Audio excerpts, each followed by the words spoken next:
Chers amis, bonjour à vous.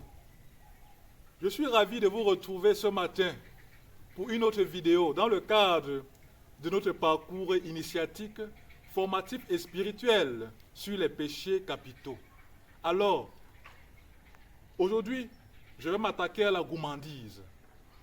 Cela peut paraître aussi étrange que curieux.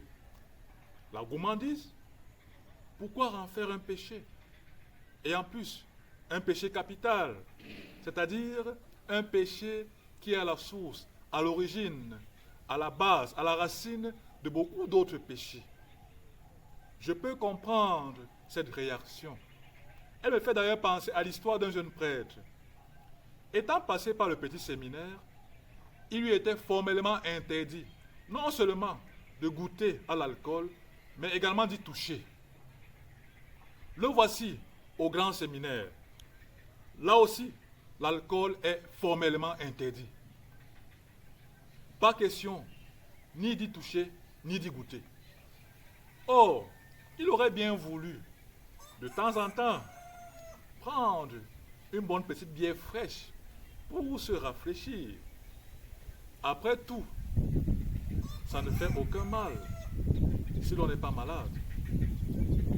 Ce n'est pas non plus un péché, ni encore moins la fin du monde. Mais, comme il désirait devenir prêtre, il s'en est abstenu. Devenu diacre, il est affecté dans une paroisse. Et là, le curé lui dit, tu n'es pas encore prêtre. Alors je te conseille, je te suggère de ne pas toucher à l'alcool du tout. Cela n'est pas bon pour toi. Il a donc dû se faire violence, casser ses désirs, sacrifier ses envies pour suivre le conseil de son curé. Devenu prêtre, il est affecté dans cette même paroisse et doit donc continuer à cohabiter avec ce même curé. Il est heureux d'avoir enfin achevé sa formation. Désormais, il devrait pouvoir boire 1, 2, voire 3 bières tranquillement et en toute liberté, sans que personne ne lui interdise cela. Mais à sa grande surprise, lors du repas, alors que, après avoir descendu une bonne bière fraîche, il se prépare à en prendre une autre, son curé lui dit, tout excès est nuisible. Alors, n'en pouvant plus, il s'exclame et vide son sac. Au petit séminaire, l'alcool était interdit. Au grand séminaire, pareillement. Devenu diacre, sur votre conseil, je m'en suis abstenu. Même une fois prêtre, je dois encore m'en abstenir. Mais on va vivre quand? Quand est-ce que je vais pouvoir vivre librement? Il exprimait ainsi tout son désarroi. Oui, chers auditeurs, lorsqu'on évoque la gourmandise, on touche à un domaine particulièrement sensible. D'aucuns diraient, n'est-ce pas Dieu lui-même qui a créé les délices de la création et inspiré à l'homme les merveilles de la gastronomie et du vin?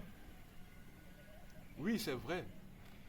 Non seulement Dieu les a créés et les a inspirés à l'homme, mais également il nous a dotés de papilles gustatives pour bien goûter et sentir les saveurs des choses et en tirer le maximum de plaisir. D'autres plus malins ajouteraient, la Bible est la parole de Dieu. Ne fait-elle pas l'éloge du bien manger et du bien boire?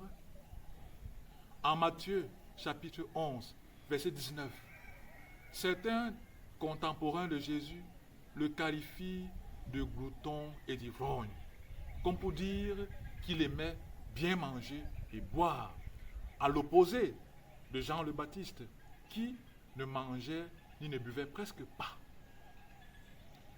Et puis, le Seigneur n'inaugure-t-il pas son ministère public par un mariage à Cana, en Jean chapitre 2, versets 1 à 12, où il fait couler le vin à flot, réjouissant le cœur des convives, annonçant également par là le royaume éternel qui est le plus souvent signifié dans la Bible par un somptueux festin, un repas de noces. Isaïe parle même d'un festin de viande grasse et de vin capiteux, un festin de viande succulente et de vin décanté. Isaïe chapitre 25, verset 6.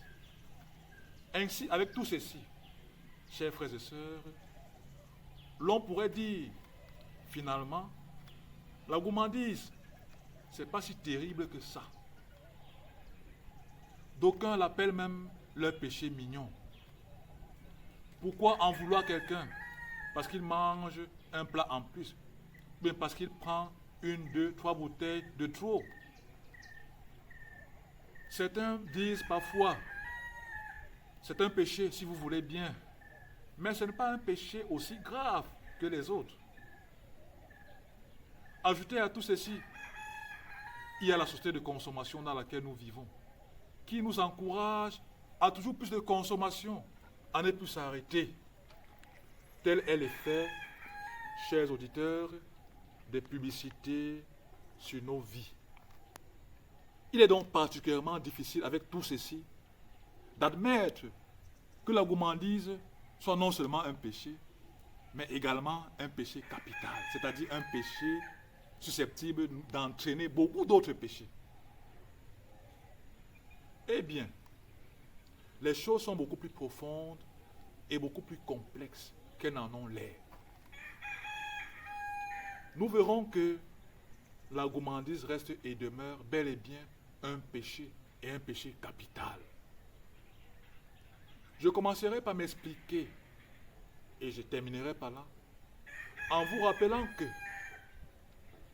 si l'orgueil est à l'origine de la chute des premiers hommes, tel que nous l'enseigne Genèse chapitre 3, eh bien, la gourmandise n'a pas manqué d'y ajouter sa touche toute personnelle. En effet, lorsque le serpent convainc la femme de manger le fruit de l'arbre défendu, l'écrivain sacré nous fait observer que la femme vit que l'arbre était bon à manger. Genèse chapitre 3, verset 6. La femme vit que l'arbre était bon à manger. Elle en prit donc, en mangea, et en donna à son mari, qui en mangea lui aussi. Vous voyez donc que la gourmandise n'était pas si innocente que ça dans la chute des premiers hommes. Je vous prie, chers auditeurs, de vous abonner à ma page YouTube et de me faire vos remarques à travers la rubrique des commentaires. Elles nous aideront certainement à améliorer la qualité de ce service que nous nous sommes proposés de vous rendre. Que le Seigneur vous bénisse. J'espère vous revoir à très bientôt.